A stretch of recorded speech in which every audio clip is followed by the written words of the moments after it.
The sun was setting blood red over the Arizona Territory hills when Jake Morrison saw the black smoke rising on the horizon. It was 1873, and Jake knew this land better than the lines on his own palm. Something was very wrong. Jake pulled the reins of his chestnut horse, Thunder, and watched the column of smoke rising about 2 miles away. This wasn't ordinary campfire smoke. It was thick, dark, carrying the acrid smell of wood burning too fast. His 15 years of experience as an Army scout told him it was an uncontrolled fire. "Come on, boy," he murmured, spurring the animal toward the someone might need help. Jake Morrison wasn't exactly a hero.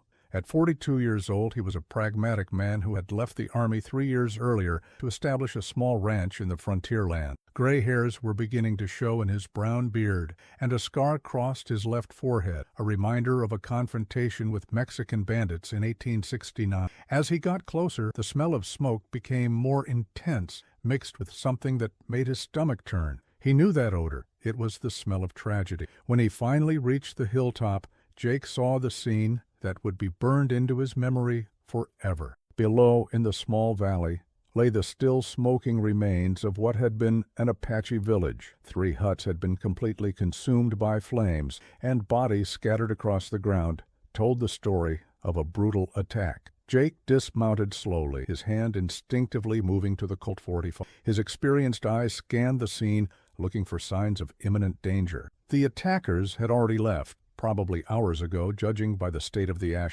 That's when he heard it. A low moan, almost imperceptible, coming from one of the huts that was still partially standing. Jake moved cautiously toward the sound, his weapon drawn. What he found inside would change the course of his life forever. An Apache girl of no more than 7 years old was huddled in the corner of the hut, her huge black eyes filled with terror. Her clothes were singed, and Jake could see small burns on her arms. She was alive. "Hey there, little one," Jake said, lowering his weapon. "Everything's okay now." The girl stared at him with a mixture of fear and hope. Jake didn't speak Apache fluently, but he knew some basic words from his Army year. "Sheeta," he said, using the Apache word. "Girl, I won't hurt you." The child hesitated, then extended a small hand toward him. Jake felt something tighten his chest. He had seen many terrible things in his decades on the frontier, but he had never been able to get used to the suffering of innocent children. Carefully, Jake picked up the girl. She weighed almost nothing, and he could feel her small body trembling. "Let's get out of here." More to himself. As he walked back to Thunder with the child in his arms, Jake examined the tracks around the destroyed village more closely. What he saw deeply disturbed him. The horse shod, white men's horses. This hadn't been an attack by rival tribes. It had been a massacre perpetrated by whites, probably bounty hunters or local militiamen who saw all Apaches as enemies. Jake knew the complex politics of the region. Since Cochise's death the previous year, Apache tribes had been in a state of constant tension with whites. Some groups had surrendered and gone to the reservation. Others continued to resist. Massacres like this would only make the situation worse for everyone. But at that moment, his biggest concern was the girl in his arm. She had stopped trembling and now looked at him with curiosity, her small fingers playing with the buttons of his wool shirt. "What's your name, little one?" Jake asked, knowing she probably wouldn't understand. To his surprise, the girl answered in hesitant English, "Ayanna." Jake raised his eyebrows. "You speak English?" The girl nodded timidly. "Man, white man taught before. She couldn't finish the sentence, but Jake understood. Someone had taught her English before the massacre. This was both a blessing and a complication. The sun was almost completely hidden when Jake decided he couldn't leave the girl there. There were no other survivors, he had checked, and leaving her alone would be a death sentence. "You're coming with me for now," he placing her in the saddle in front of him. "We'll figure out what to do later." Ayanna snuggled against his chest as Thunder trotted toward Jake's ranch. During the entire 2-hour ride, Jake wrestled with the implications of his decision. Taking an Apache child home wasn't exactly the safest choice in a territory where tension between whites and natives was at its peak. His ranch was located in a small depression between hills, offering natural protection and a good view of surroundings. It was a modest property, a two-room wooden house, a stable, a corral. Jake had built everything with his own hands. When they finally arrived, Ayanna was asleep in his arms. Jake carefully carried her inside, placing her in the guest's rarely. She awakened briefly. He covered her with a blanket, but soon went back. Jake lit the fireplace, prepared some coffee, his mind racing with the possibilities of what could happen in the coming days. He knew Apache nature well enough to know that a massacre like wouldn't go unnoticed. Someone would come looking for survivors. The question was, would they come as friends or enemies? Jake woke before dawn, but that morning something was different. A heavy silence hung over the ranch, a silence that made the hairs on the back of his neck stand up. He got up silently and walked to the window, slightly moving the curtain to peek outside. What he saw made his blood freeze. They were everywhere. Apache warriors completely surrounded his property, some on foot, others mounted. Jake began counting mentally. 50, 100, 150.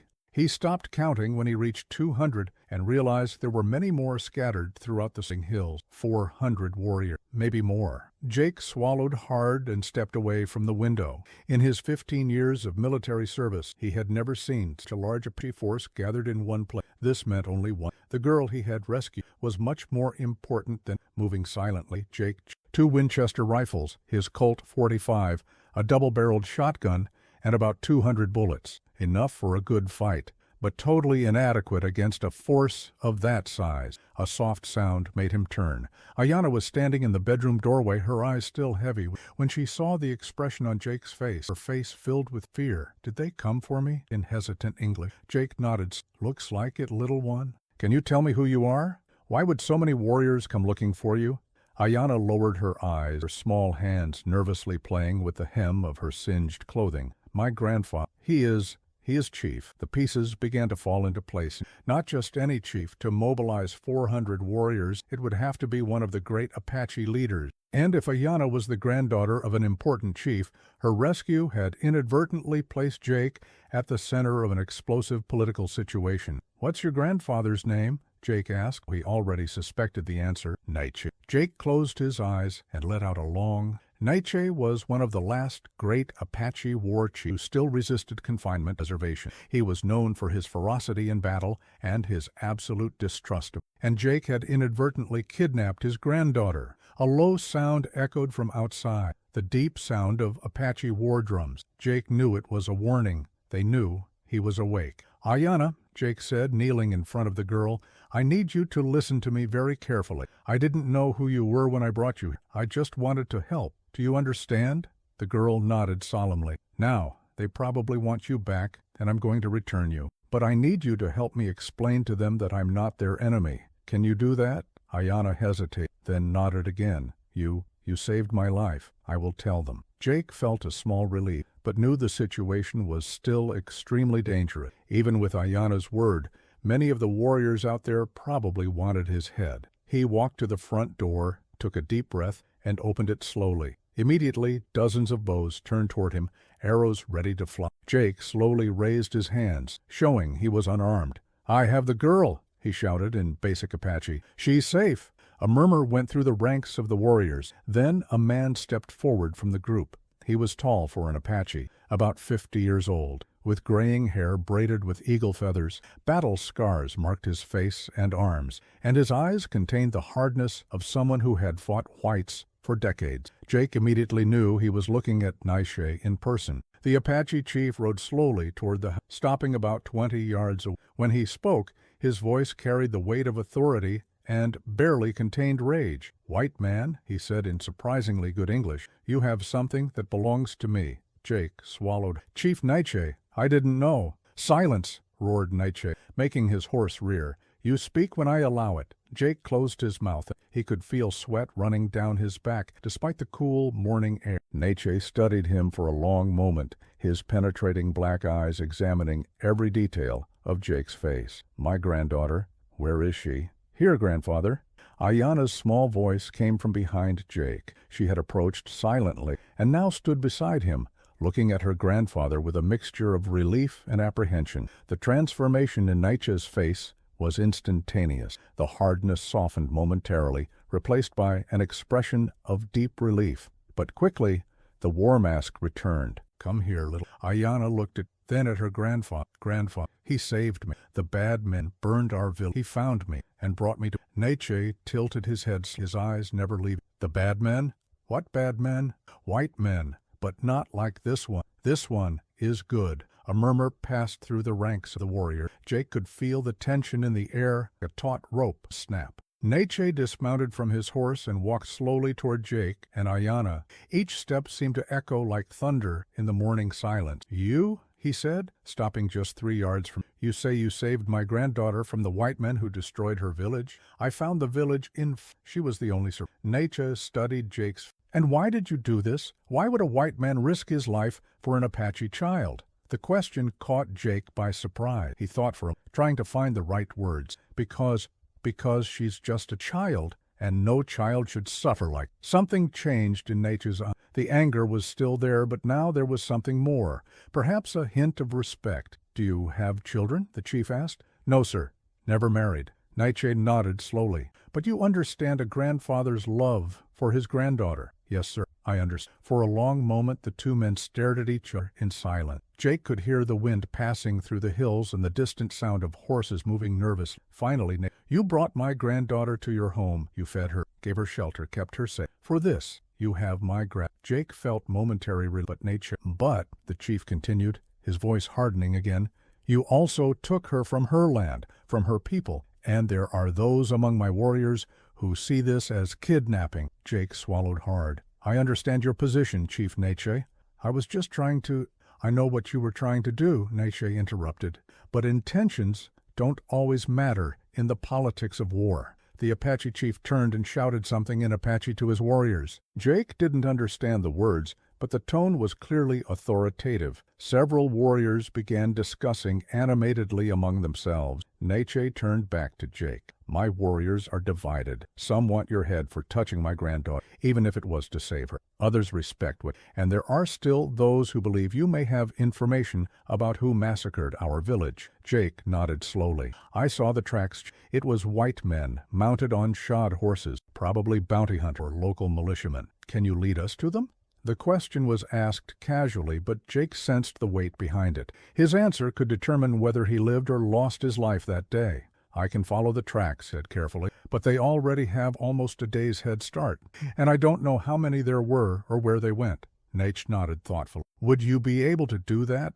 Help us find the men who eliminated my granddaughter's people? Jake hesitated. Helping Apaches track white men was technically treason in the eyes of American law, but those men had committed a massacre of innocents, including children and elderly. There was no justification, even in the tense frontier politics. Yes, he said finally, I would help you. Cold smile crossed Neche's. Good. Then perhaps we have a basis for negotiation. Neche turned again to his warrior and shouted a series of commands in Apache. Jake watched the force reorganize, with some warriors maintaining their positions around the ranch, while others approached to form a semicircle around the central. You, Neche said, will come with us. Will help us find the killers of our people. Jake nodded but carefully raised a hand. Chief Neche, with all respect, I need to ask, what happens to me after we find these? Neche smiled, but there was no warmth in that smile. That depends on many things, on how many we find, on how cooperative they are in explaining their action,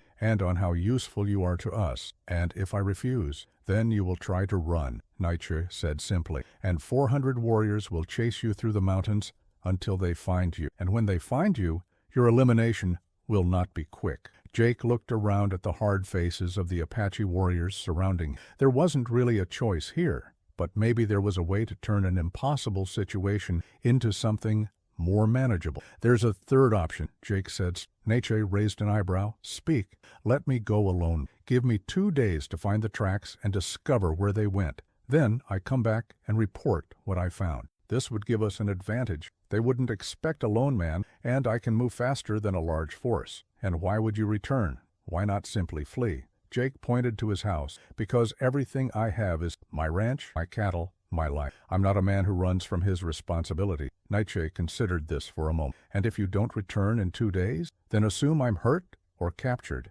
and do what you think best. Dia. The Apache chief walked in circles around Jake, studying him like a predator would study its prey. Jake forced himself to remain still, knowing that any sign of nervousness would be interpreted as weakness. Finally, Nietzsche stopped in front of him again. You have courage, either very brave or very foolish. Probably a bit of both, Jacob. To his surprise, Nietzsche laughed, a low, hoarse sound. I like it. Very well, you will have your 2 days. But, he added, his voice hardening, if you try to deceive us, if you alert these men to our presence, or if you simply disappear, we'll personally hunt you to the ends of the earth. Understood. And there's one more condition. My granddaughter stays here. Jake frowned. Here? With whom?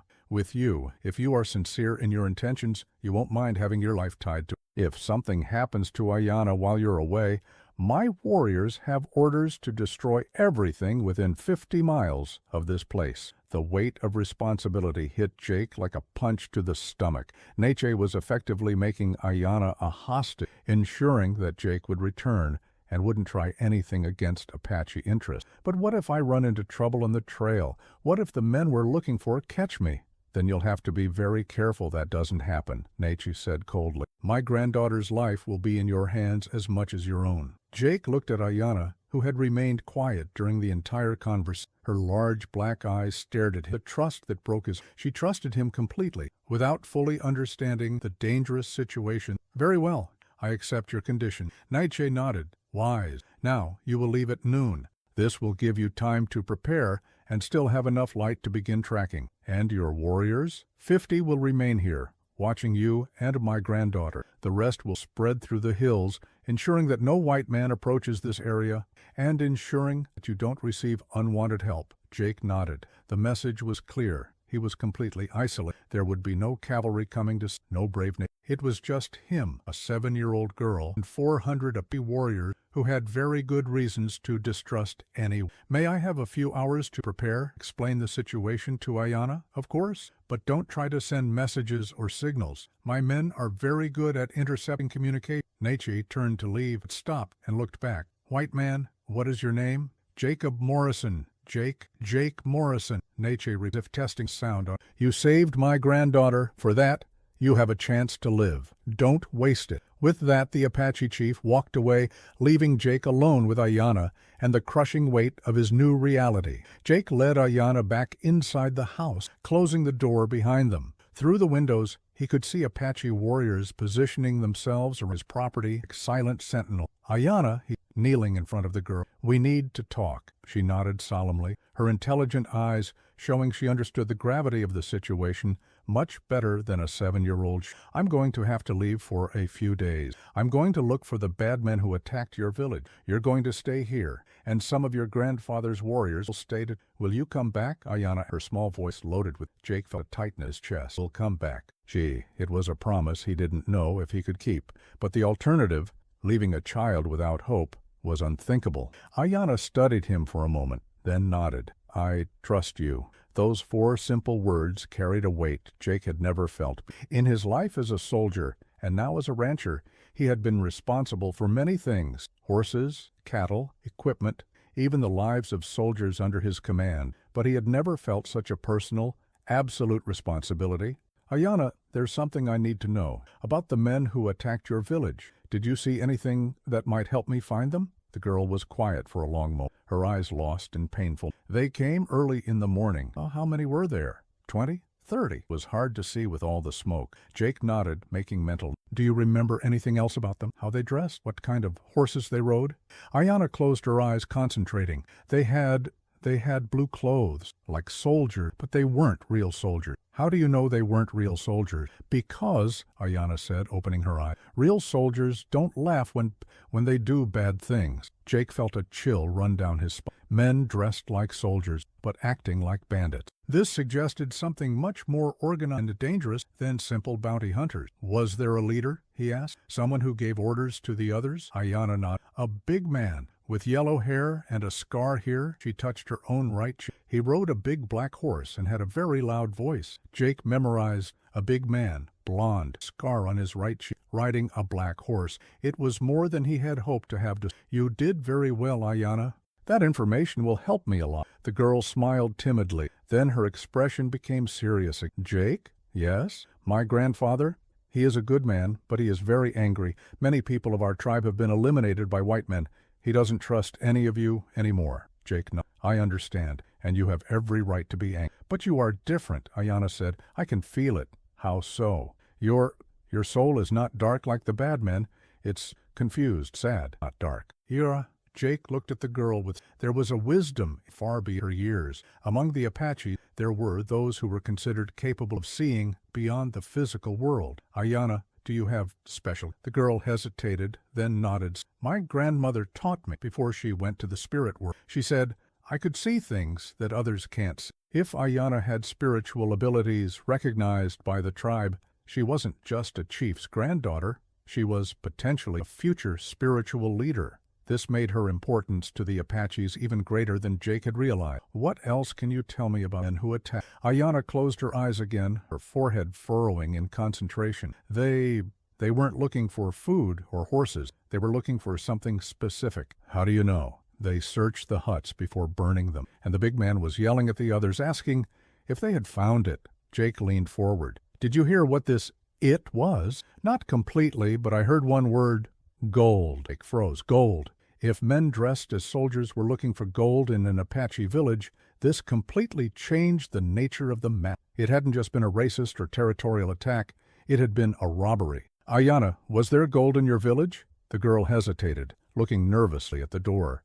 I shouldn't talk about it. Why? Because it's a secret, a very important secret. Jake moved closer, keeping his voice low. Ayanna, if there's something you know that can help find these men, you need to tell me. It's the only way to ensure they pay for what they did. The girl struggled with herself for a long moment. Finally she spoke, her voice just a whisper. There is a mine. A secret mine. Our people found it many moons ago. But it's a secret because if the white men knew, they would take our land. Jake felt the puzzle pieces falling into place. And someone found out about the mine?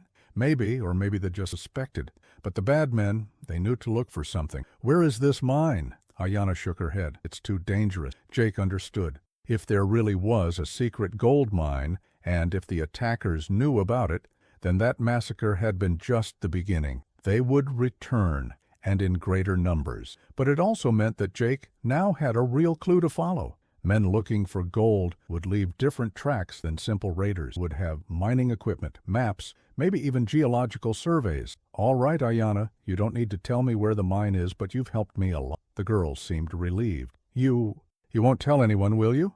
I won't tell anyone who doesn't need to know, Jake promised, but I might have to tell your grandfather. Ayanna nodded slowly. Grandfather already knows. He's the one who guards the bigger secret. Jake was about to ask what she meant by bigger secret when he heard heavy footsteps on the porch. A harsh voice shouted from outside. Morrison, time is passing. Jake stood up and walked to the window. An Apache warrior was standing on the porch, clearly impatient. The sun was high in the sky. It was almost noon. I'll prepare now, Jake shouted back. He turned to Ayanna. I need to go. Will you be okay with your grandfather's warriors? Yes, they will protect me. Jake nodded, then walked to his room to pack. He would need to travel light and fast. He took his most reliable Winchester rifle, enough ammunition for a week, jerky and hardtack for food, and an extra water canteen. When he returned to the main room, Ayanna was standing at the window, watching the warriors out. Jake, she said without turning around, be careful. The spirits show me danger, much danger ahead. What kind of danger? I can't see clearly, but there are more bad men than you imagine, and they're not just thieves. Jake approached her. What do you mean? Ayanna finally turned to face him. They work for someone important, someone who wants our land for reasons bigger than gold. Before Jake could respond, the door opened and Necha entered. The Apache chief examined Jake's preparations, experienced eyes. Are you ready? I am. Good. Remember, 2 days. If you don't return, we'll assume you're trying to deceive us. Jake nodded, then knelt in front of Ayanna one last time. I will come back, and when I do, we'll solve all of this. The girl smiled and, to his surprise, hugged him quickly. May the spirits protect you, she whispered. Jake felt a lump in his throat. Thank you, little eagle. With that, he straightened up, picked up his equipment, and walked toward the door. Outside, Thunder was saddled and ready. As he mounted, Jake looked one last time at his. Ayanna was at the window, waving. Around the dozens of Apache warriors watched, expressions ranging from suspicion to curiosity. Jake pulled the reins and directed Thunder toward the location where he had found the destroyed. He had 48 hours to solve one of the most dangerous mysteries of what he didn't know was that his discoveries would reveal a conspiracy much larger than anyone could imagine. The site of the destroyed village looked even more desolate in the noon light. The ashes had cooled completely, leaving only blackened skeletons of what had once been home. Jake dismounted and began his work, carefully examining the ground around the ruins. The attackers' tracks were even clearer than he had realized the first time. It wasn't just the shod hoof prints that caught his attention. It was the way the horses had moved. This hadn't been a chaotic bandit. The tracks showed military formation, riders maintaining specific distances from each other, coordinate. Jake followed the tracks to the edge of the village, where they regrouped before heading northeast. Interesting, that direction would take them directly to Fort Bowie, but through extremely rough territory that few knew well. Mounting Thunder again, Jake began following the trail. The attackers had tried to mask their tracks at several points, but they weren't experts at it. For someone with Jake's experience, the attempts to hide the trail actually made it more obvious. About 2 hours later, Jake found something that made his blood run cold. In a small clearing surrounded by rocks, the attackers had stopped, and there were signs of an execution. Marks on the ground showed where someone had been forced to kneel. Dark stains in the earth told the rest of the story. But most disturbing was what Jake found half buried under some stones, torn and bloodied Apache clothing. They had brought prisoners from the village, and they had eliminated them here. Jake examined the clothing more closely and felt his stomach turn. They were women's clothes and too small to be an adult. One of the victims had been another child. Forcing himself to maintain focus, Jake continued examining the clearing. That's when he found something unexpected. Boot prints different from those of the attackers. These were heavier, with a different sole pattern, and appeared only in this clearing. Someone had met the attackers here. Someone who hadn't participated in the original attack. Jake followed these prints to the edge of the clearing, where he discovered fresh horse tracks, at least 6 animals that had arrived separately from the original attackers. This was becoming much more complicated. Not only were there more men involved than he had thought, but there seemed to be a hierarchy, with someone giving orders from a position of authority. Returning to the main trail, Jake continued following the tracks northeast. The terrain was getting more rugged, with deep canyons and rock formations that offered many places for ambush. Jake stayed alert, stopping frequently to scan the surrounding. It was late afternoon when he found the camp. It was empty now, but had been used recently. Jake dismounted and examined the... About 20 men had, judging by the marks on the ground. But what really caught his attention were the objects, real military, not just clothes that looked like uniforms, but official United States Army canteens with the Fort Bowie seal, regulation military blankets, even a cavalry that Jake recognized. But Jake had served long enough to know that no official military command would sanction of civilians. This meant that deserting soldiers were involved, or that someone within the Army was operating an official mission. Searching the camp further, Jake found something that deepened his suspicion. A partially burned map, but still legible. The map showed the local region in extraordinary detail, much more detailed than any civilian map Jake knew.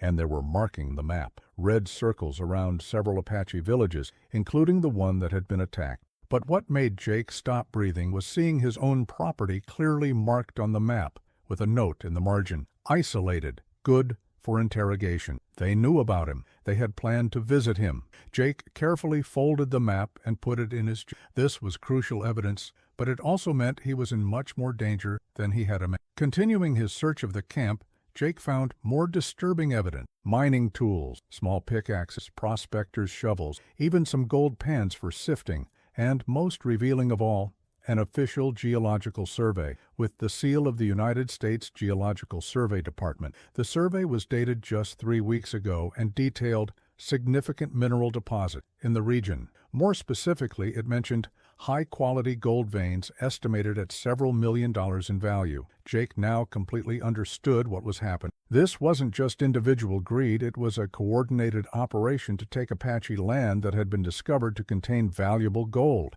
and someone in the government was facilitating it. The sound of horse hooves pulled him from his thoughts. Jake quickly put away the survey and hid behind a large rock, taking Thunder with him. Through a crack in the stone, he watched as a group of 4 riders entered the camp. Jake immediately recognized the leader, a big blond man with a scar on his right cheek, exactly as Ayanna had described. He rode a magnificent black horse and carried himself with the authority of someone accustomed to being obeyed. "Vasquez," the blond man, "did you make sure you cleaned up everything from the Apache camp?" A smaller, dark-skinned man rode forward. "Yes, Colonel Stevens. We burned everything that could identify us, Colonel Stevens." Jake filed the name away in his memory. This wasn't just any leader. This was military, or at least former military. "And the girl?" Stevens asked. "Did you confirm she was eliminated with the others?" "We searched everywhere, sir. No survivors." Stevens, "Everywhere? You didn't just assume?" Vasquez shifted uncomfortably in his seat. "Well, sir, the fire was very intense and—" "You assumed," roared, making his horse rear. "You never assume in an operation like this. Bodies, Vasquez. I need to see bodies." "Sir, with respect, the village was completely destroyed. No one could have survived." Stevens was silent, his cold blue eyes scanning. "I can feel it. And if someone survived, they're going to. And if they—" He didn't finish the sentence, but the implication was clear. "What do you want us to do, sir?" asked one of the other riders. "We're going back," Stevens. "We're going to search every inch of that area until we find what we missed, and we're going to check every ranch, every cabin, every cave within 20 miles. Jake felt his heart racing. They were going back to look for survivors, which meant they were going to find evidence of his presence at the village, and eventually they would come to his ranch, where Ayanna was waiting. "What about the Morrison, Vasquez? You want us to check there too?" Stevens smiled coldly. "Oh, we're definitely checking the Morrison place. In fact, that might be exactly where we need to start." Jake's blood turned to ice. They not only knew about his ranch, they suspected he might be involved, which meant Ayanna was in immediate danger. "But, sir," said another rider, "what if he's not in—" "Morrison's got a reputation, straight shooter. He might not take kindly to us searching his—" "Then we'll make it official. We'll tell him we're investigating Apache raiders in the area. We'll search his property for evidence. And if we find anything, well, accidents happen on the frontier." The 4 men laughed, and Jake felt a wave of rage. These weren't soldiers. They were killers masquerading as military. "When do we move?" "Tonight. We'll hit Morrison's place If the Apache girl is there, we'll grab her quietly. If Morrison gives us trouble—" Stevens patted the pistol at his side. Jake had heard enough. He needed to get back to his ranch immediately. But first, he needed more information. "What about the mine?" one of the other riders. "When do we start extraction?" Stevens smiled. "As soon as we eliminate all potential witnesses. Once the Apache problem is solved permanently, we'll have all the time in the world to extract the gold. The Geological Survey estimates there's enough gold in that mountain to make us all rich men." "Army? What if they investigate?" "The Army will find evidence of Apache raids on innocent settlers," Stevens. "They'll find evidence that Jake Morrison was unfortunately killed defending his— and they'll find a perfectly legitimate mining operation that was established to bring prosperity to the territory." Jake realized he was listening to a conspiracy that went far beyond a simple massacre. These men were planning to eliminate entire Apache tribes and frame it as frontier violence, all to cover up their illegal mining operation. But right now, his immediate concern was getting back to Ayanna before these men reached. As the 4 riders prepared to leave the camp, Jake carefully backed away from his hiding spot. He needed to circle around them and get back to Thunder without being seen. But as he turned to move, his boot kicked a loose stone. A small sound echoed through the canyon like a gunshot. "What was that?" Stevens barked, his hand immediately going to his weapon. Jake froze, pressing himself against the rock. His heart was pounding so loud he was sure they could— "Probably just a lizard or so." "This place is full of them," Stevens was convinced. "Vasquez, you and Martinez check the rocks. Thompson, watch the horses." Jake heard the sound of boots on stone as 2 men dismounted and began moving toward his hiding. He had seconds to decide: try to sneak away and risk being caught in the open, or stay hidden and hope they didn't find him. He chose to stay. The footsteps came closer. Jake could hear the men talking in low voices. He searched among the rocks. Then he heard something that made his blood freeze. "Colonel," Vasquez called out, "look at this." Jake peered through a crack in the rock and saw Vasquez holding up something that glinted in the afternoon sun. It was one of his cartridge cases. He must have dropped it when he was examining the camp. Stevens rode over to where Vasquez was standing. "What is it?" "Fresh cartridge case, sir. .45 caliber. This was fired recently. Stevens examined the brass case, his face darkening. Someone's been watching us. The four men spread out, weapons drawn, systematically searching the area around the camp. Jake knew it was only a matter of time before they found him. That's when Thunder chose that moment to whinny. The sound echoed through the canyon, and immediately all four men turned toward Jake. "There!" Stevens shouted, pointing directly at Jake's position. "Behind those rocks!" Jake had no choice. He burst from his hiding, rifle in hand, and made a desperate run for Thunder. Behind him he heard shouts and the sound of guns being cocked. "Stop right there!" Stevens roared, "or we'll shoot!" Jake dove behind another set of rocks just as the first shots rang out. Bullets sparked off the stone around him, sending fragments flying. He needed to reach Thunder, but the horse was still 20 yards away, and there was open ground between his position and where the animal was tied. More shots echoed through the canyon. Jake could hear the men moving, trying to flank his. Then he heard Stevens shout, "Take him alive if you can. We need to know what he heard." That gave Jake a small advantage. They wanted him alive, which meant they couldn't just spray the area with bullets. Using the cover of the rocks, Jake managed to work his way closer to Thunder. But as he prepared to make his final dash to the horse, he heard Vasquez call out, "Colonel, look at this horse. It's got a brand on it." Jake's heart sank. They would recognize Thunder's brand and know exactly who had been spying on. "Well, well," Stevens said, his voice carrying clearly through the canyon. "Looks like Jake Morrison decided to come to us." Jake knew he was trapped. 4 armed men spread out around the canyon, and his escape route blocked. But he also knew something they didn't. He had information that could save not just his own life, but Ayanna's as well. "Morrison," Stevens called out, "I know you can hear me. Come out and let's talk. Maybe we can work something out." Jake remained silent, his mind racing through his options. None of them were good.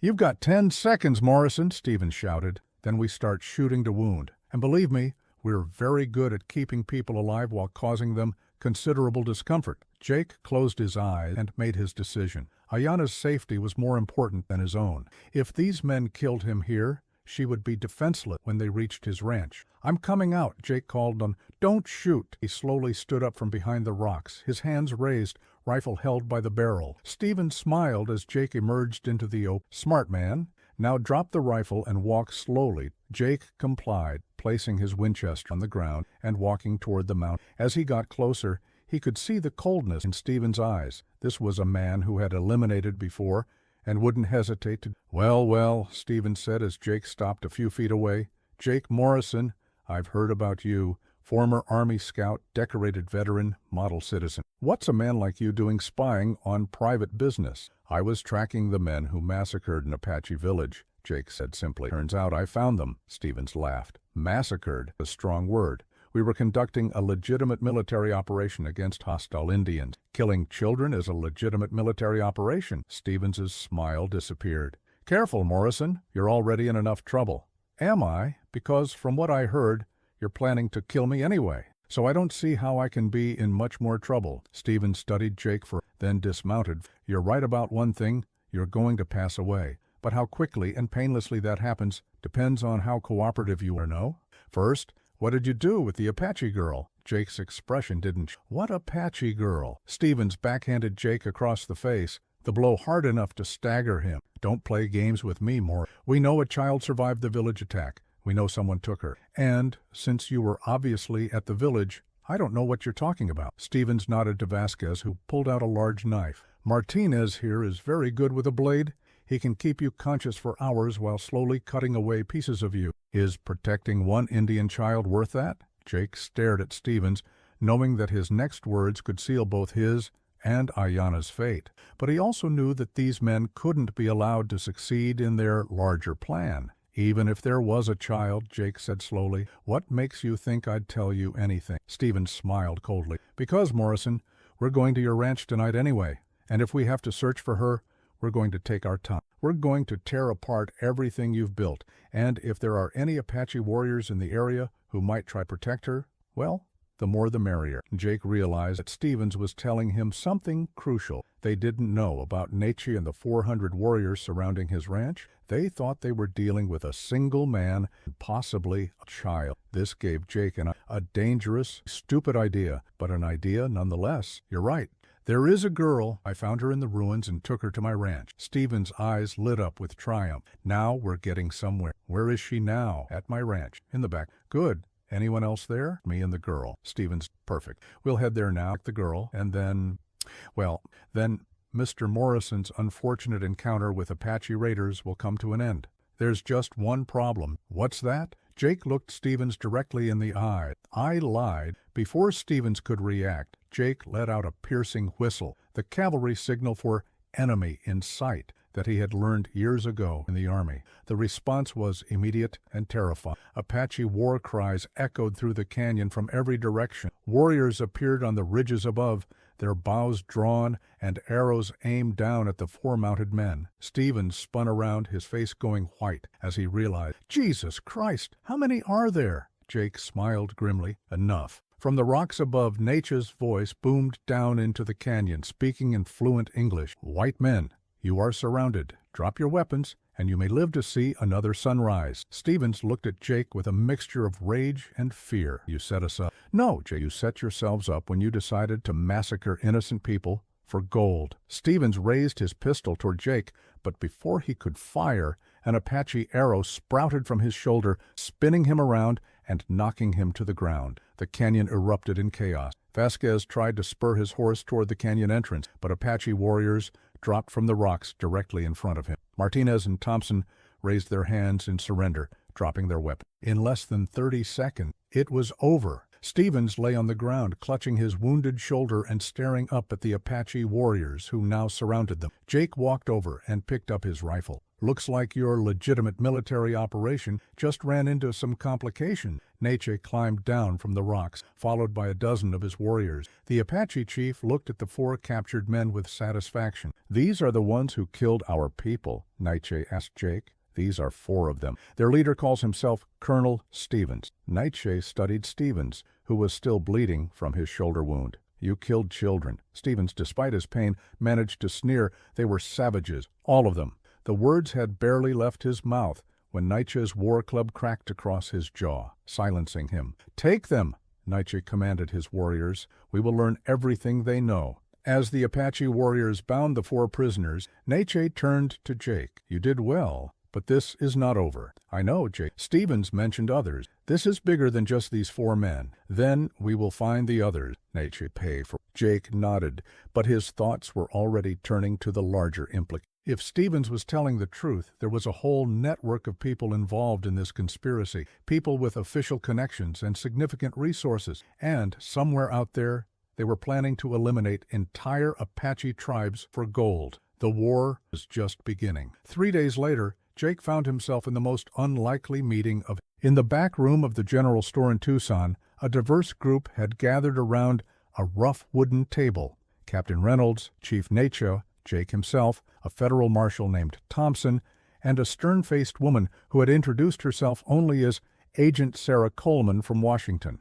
The interrogation of Stevens and his men had yielded a treasure trove of information, but it had also revealed the true scope of the conspiracy they were facing. "Gentlemen," Agent Coleman, spreading a series of documents across the table, "what we have uncovered is nothing less than a systematic plan to eliminate Apache tribes throughout the Southwest and seize their land for mining operations." She pointed to a detailed map that showed Apache territories throughout Arizona and New Mexico. Red X's marked dozens of locations. Each of these marks represents either a completed massacre or a planned attack. Stevens' group was responsible for only a small portion of. Jake studied the map with growing horror. "How many people are?" If this plan had been completed, we estimate that over 3,000 Apache men, women, children would have been eliminated. The silence in the room was deafening. Even Neche, who had seen decades of warfare, seemed shaken by the scope of the planned genocide. "Who's behind it?"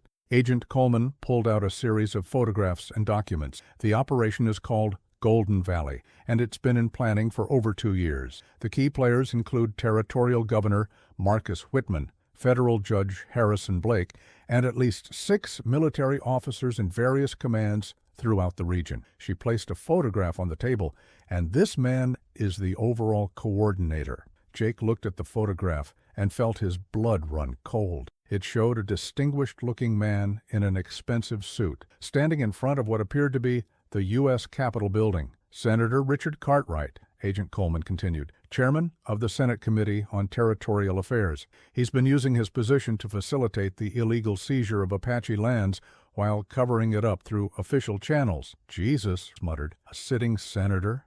It gets worse, Agent Coleman. Senator Cartwright isn't just covering up the land seizures, he's profiting from them. He owns substantial shares in Western Mining Consortium, the company that's been buying up the mineral rights to Apache territory. Neche spoke for the first time as the meeting began. This man in Washington, he orders the elimination of my people, become rich? That's exactly what he's doing, Agent Coleman confirmed, and he's been using government resources to do it. Military equipment, official communication, even federal marshals in some cases. Jake leaned back in his chair, trying to process the magnitude of what they were. How do we stop someone that powerful? Very carefully, Agent Cole, and with absolutely airtight evidence. Senator Cartwright has friends throughout the government. If we move against him without unshakable proof, he'll not only escape justice, he'll destroy all of us in the process. She pulled out another set of documents. Fortunately, Stevens proved to be very talkative once he realized the scope of the investigation. He's provided us with names, dates, locations, and even copies of some of his orders. Is that enough to bring down a senator? Reynolds asked. It's a start, but we need more. We need financial records showing the money trail. We need communications between Cartwright and the territorial conspirators. And ideally, we need to catch them in the act of planning their next operation. Marshal Thompson, who had been quiet throughout the meeting, finally spoke up. According to Stevens, they're planning something big in 2 weeks, a coordinated attack on 3 Apache settlements simultaneously. If we could interrupt that, them red-handed and Coleman, but it would also put a lot of innocent lives at risk. Neche leaned forward. My people are all ready. If we can save 3 villages by exposing these criminals, it is worth the danger. Jake looked at the Apache. Even after everything his people had suffered, Neche was willing to risk more danger to protect others. What exactly are you proposing? Jake asked. Coleman. Stevens told us that the next coordinated attack is scheduled for the morning of September 15th. 3 groups of mercenaries will attack villages near Canyon de Chelly, Skeleton Canyon, and White River simultaneously. She pointed to locations on the map. The attacks are designed to look like Apache raids on each other, tribal warfare that will justify government intervention and forced relocation to reservation, after which Western Mining Consortium will mysteriously discover valuable mineral deposits in the newly vacated territory, Reynolds said grimly. Exactly, but if we can position federal agents and honest military personnel at each location, we can not only prevent the massacres, but also capture the perpetrators in the act. Jake saw the logic, but he also saw the risk. What if something goes wrong? What if we can't get word to all the villages in time? What if there are more mercenaries than we expect? Those are all valid concerns, Agent Coleman admitted, but consider the alternative. If we don't act, those villages will be destroyed anyway, and Senator Cartwright will continue his campaign until every Apache tribe in the Southwest has been eliminated. Neche stood up from the table. I will send word to the chiefs of all 3 villages. They will be ready. Chief Neche, Agent Coleman, I need to be clear of this operation's to remain completely secret until we're ready. If word leaks to any of the conspirators, Shiakant, my people know how to keep secrets. We have been keeping the secret of survival for generations. Over the next week, Jake found himself at the center of the most complex operation he had ever been involved in. Federal agents, honest military officers, and Apache warriors worked together to coordinate what Agent Coleman called Operation Clean Sweep. The plan was ambitious. Simultaneous raids on the mercenary camps near all 3 target villages, coordinated arrests of the civilian conspirators, and the gathering of enough evidence to bring down Senator Cartwright and his entire network. Jake's role was to lead a small team to the Canyon de Chelly operation, working alongside Neche and a squad of federal marshals. It was dangerous work.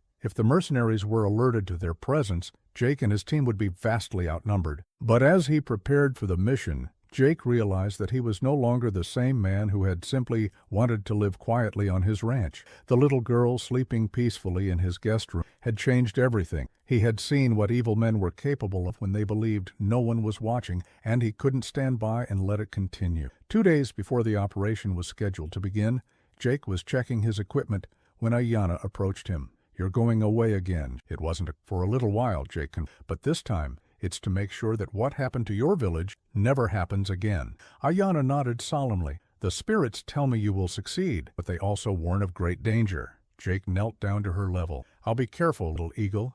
I know you will. But, Jake? Yes? When you come back, will you teach me to read? The spirits say I will need to know the white man's words if I'm going to help my people in the future. Jake felt alone. This 7-year-old girl was already thinking about how she could serve her people as an adult. I'd be honored to teach you to read. She smiled and hugged him quickly, then ran back into the house. That night, as Jake sat on his porch looking up at the stars, Nietzsche joined him. You are troubled. I keep thinking about what Agent Coleman said. 3,000 people, men, women, children, all marked for elimination just so some rich men can get richer. Nietzsche was quiet for a long moment. In my lifetime, I have seen many terrible things done by white men but I have also seen acts of great courage and kindness. The rescue of my granddaughter. Your willingness to risk everything to seek justice. I'm not a hero, Chief Nietzsche. I'm just a man who got caught up in something bigger than himself. Perhaps, but sometimes that is exactly what heroes are. Ordinary people who choose to do extraordinary things when the moment demands it. The next morning, the operation began. Jake rode out with his team toward Canyon de Chelly, knowing that the fate of entire communities, both Apache and white, hung in the balance. As his horse carried him toward what might be his final battle, Jake thought about the journey that had brought him to this point. It had started with a simple act of human decency, rescuing a child from a burning building, but that single revealed a web of corruption and evil that reached from the Arizona Territory all the way to Washington. Now it was time to finish what Ayanna's read. The sun was rising behind them as Jake and his team rode toward their destiny, carrying with them the hopes of two peoples and the promise of justice for those who had been silenced forever. September 15th dawned clear and cold over Canyon de Chelly. Jake lay flat on his belly atop a red sandstone ridge, watching through field glass the mercenary in the pre-dawn darkness below. 23 men, all heavily armed, all preparing for what they believed would be a simple massacre of sleeping. They had no idea that 50 federal marshals and Apache warriors were positioned throughout the canyon, waiting for the signal. Stevens was right about Marshal Harris, who lay beside Jake. They're starting to saddle up. Jake nodded, his eyes tracking the movement in the camp. The plan was simple in concept but complex execution. Wait for the mercenaries to move toward the Apache village, then surround and capture them before they could harm anyone. Simultaneously, federal agents in Tucson and Santa Fe would arrest the civilian conspirators. But as Jake watched the mercenaries prepare for their attack, he couldn't shake the feeling that something was wrong. There, he said suddenly, pointing to a group of riders approaching the camp from the east. That's not part of their original force. Marshal Harrison studied the new arrivals, his own field glass. Damn, looks like at least 12 more men. That changes our numbers significantly. Jake counted quickly. 35 heavily armed mercenaries against their force of 25 federal agents and Apache warriors. Still manageable, but much more dangerous than they had planned. But as the new arrivals reached the mercenary camp, Jake saw something that made his blood run cold. Leading the group was a man in a crisp military uniform, but not the rough field gear of the mercenaries. This was a dress uniform, the kind worn by high-ranking officers. Jesus Christ, Marshal Harrison breathed. That's Colonel Patterson from Fort Bowie. Jake knew the name. Patterson was Captain Reynolds' commanding officer, the man Reynolds had suspected of being involved in the conspiracy, but hadn't been able to prove. Looks like we have our proof now, Jake said grimly. In the camp below, Colonel Patterson was addressing the assembled mercenaries. Though Jake couldn't hear the words from this distance, the body language was clear. Patterson was giving final orders for the attack. We need to signal the others. This changes everything. Jake nodded and reached for the mirror they were in signals, but as he angled it to catch the morning sunlight, movement in his peripheral vision made him free. A line of cavalry soldiers was riding toward the canyon, at least 40 men in military formation. More complications. The marshal cursed under his breath. Are they part of the conspiracy or legitimate troops responding to reports of trouble? Only one way to find out. Jake repositioned his mirror and sent the prearranged signal. 3 flashes, pause, 2 flash, pause, 3 flash. The message was simple. Large enemy force approaching. Prepare for immediate action. The response came quickly from Nietzsche's position on the opposite ridge. 4 quick flashes, meaning Message received. Standing by. In the camp below, Colonel Patterson had finished his briefing and the mercenaries were mounting their horses. Jake could see them checking their weapons and organizing into attack. "They're moving," Harrison reported unnecessarily. But instead of heading directly toward the Apache village as expected, the mercenaries split into 3 groups. One group headed toward the village as planned, but the other 2 began moving up the canyon walls. "Shit," Jake breathed. "They're trying to flank us." It was a tactic. The mercenaries had somehow anticipated the ambush and were positioning themselves to attack the Federal positions from multiple directions. How could they know? Harrison wondered. Jake was asking himself the same question when he saw Colonel Patterson pull out a field telegraph and begin tapping out a message. The answer hit him like a physical blow. They've been in communication all along.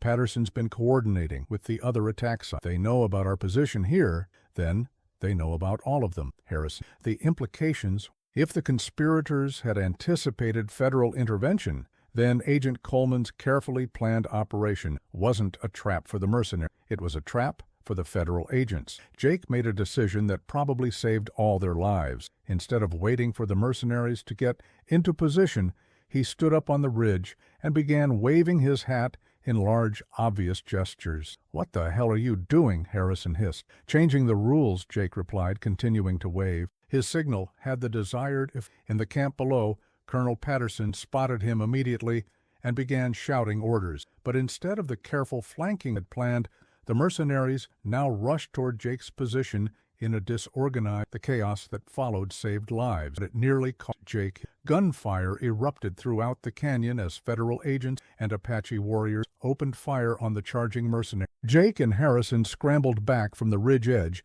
as bullets sparked off the rocks around them. But Jake's desperate gambit had worked. By revealing their position prematurely, he had forced the mercenaries into a frontal assault instead of the coordinated attack they had planned. It gave the Federal forces a fighting chance. The battle raged for over an hour. Jake found himself fighting alongside Apache warriors he had been prepared to consider enemies just weeks before, while facing off against men wearing the uniform of his own country's army. The turning point came when the cavalry unit that had been approaching from the south finally reached. For a terrifying moment, Jake thought they were going to join the attack on the Federal position. Instead, they opened fire on Colonel Patterson's force. "Reynolds!" Harrison shouted over the gunfire. "That's Captain Reynolds' unit." Jake saw the familiar figure of Captain Reynolds directing his cavalry in a coordinated attack on the mercenaries' flank. The conspirators found themselves caught between Federal marshals and Apache warriors on one side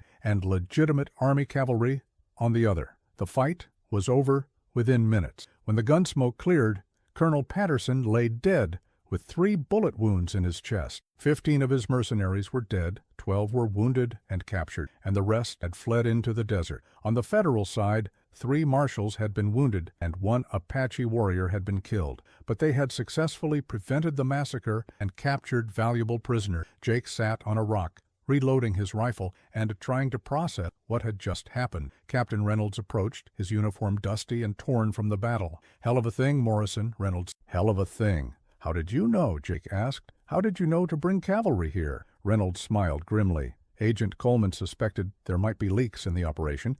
She gave me sealed orders to ignore any communications from my superiors and bring my men here, regardless of what I was told to do." "And the other attack sites?" "According to the telegraph messages we've been receiving, both were successful. The mercenaries were captured at White River and Skeleton Canyon, and several civilian conspirators have been arrested in Tucson and Santa Fe." Jake felt a wave of relief, but Reynolds wasn't finished. "But there's more news, and it's not all good. Senator Cartwright apparently got word that the operation's compromised. He fled Washington yesterday, and his current whereabouts are unknown. The main target is for now. But Agent Coleman thinks we have enough evidence to issue Federal warrants and extradition orders. He can't hide forever." Nietzsche appeared at Jake's side, his face grim but satisfied. "It is finished, this part of it," Jake replied.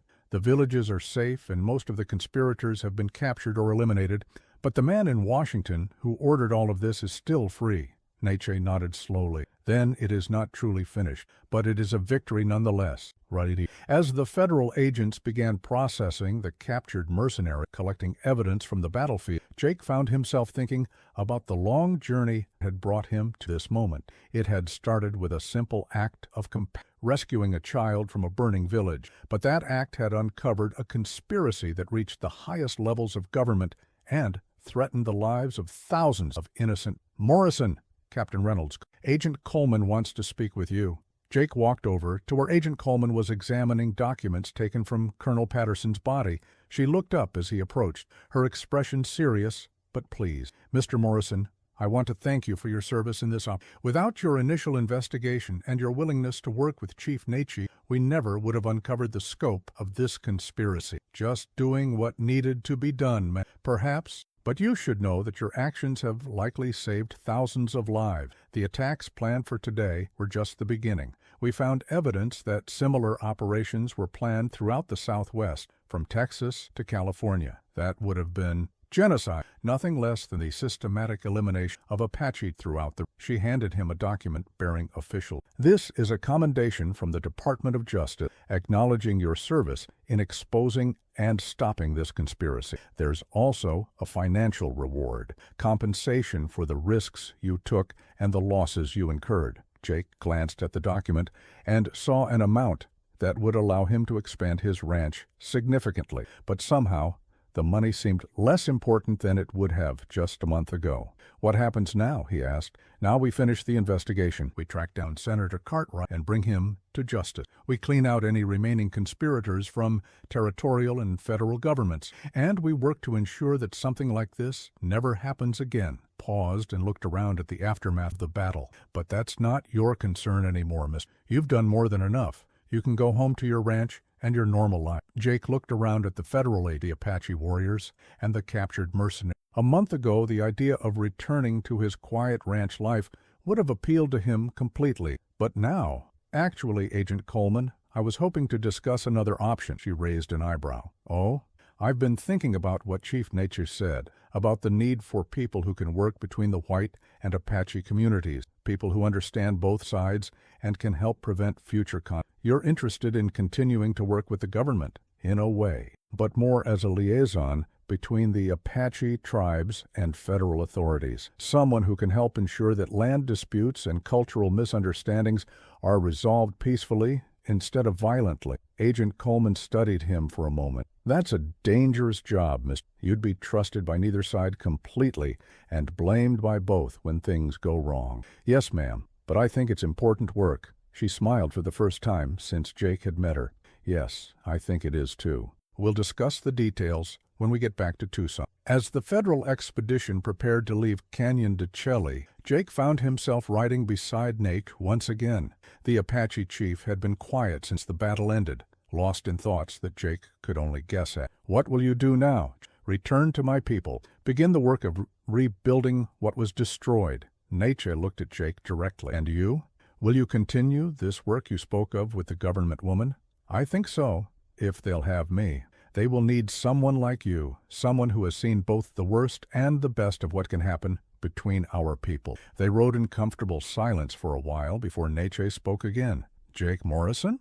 Yes, Chief. My granddaughter has been asking will come to teach her to read. Tell her I'll be there as soon as I can. I have a promise to deal.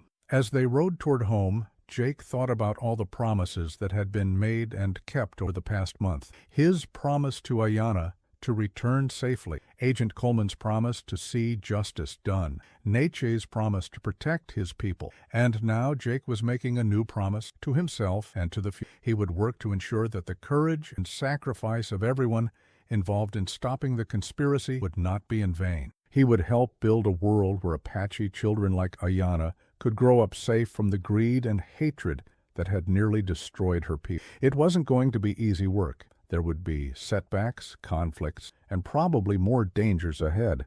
But as Jake looked at the setting sun painting the Arizona desert in shades of gold and red, he knew he had found his purpose. The man who had once wanted nothing more than to live quietly on his ranch was gone.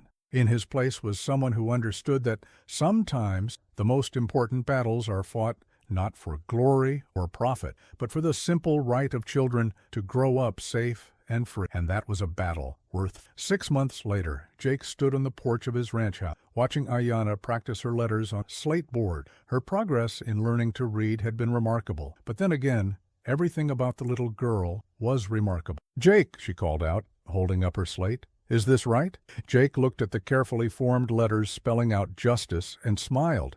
Perfect, little eagle.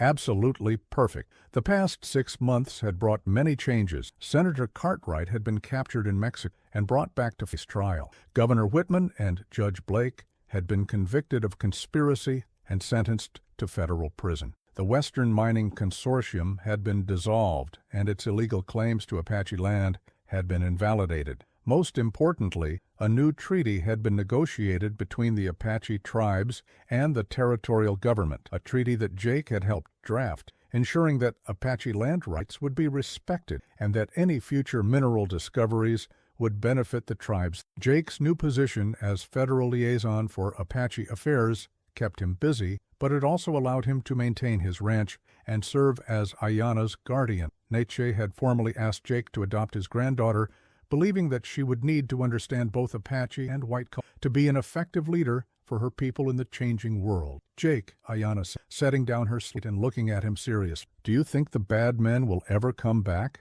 Jake sat down beside her on the porch steps. "There will always be bad men, Ayanna, people who want to hurt others for money or power. But there will also always be good people ready to stop them, like you and Grandfather and Agent Coleman, like all of us, and someday, like you." Ayanna smiled and leaned against his shoulder. "The spirits tell me I will help many people when I grow up. I believe they're right." As they sat watching the sunset, Jake reflected on how much his life had changed since that September evening when he first saw smoke rising over the horizon. What had started as a simple rescue had become the adventure of a lifetime, one that had revealed both the worst and best of human nature. The corruption and greed that had nearly led to genocide was real and terrible. But so was the courage of people like Captain Reynolds, Agent Coleman, and Neche, who had risked everything to stop it. And so was the simple human decency that had led Jake to rescue a child in need, regardless of the consequences. "Jake," Ayanna said softly. "Yes?" "Thank you for saving me." Jake put his arm around the little girl who had become like a daughter to him. "Thank you for saving me too, little eagle." As the stars began to appear in the darkening sky, Jake knew that his greatest adventure was just beginning. He had found his purpose, his family, and his place in a world that was changing rapidly, but still needed people willing to stand up. The man who had rescued a native child from a burning hut had discovered that sometimes, when you save someone else, you end up saving yourself as well. And that was the most important lesson of all.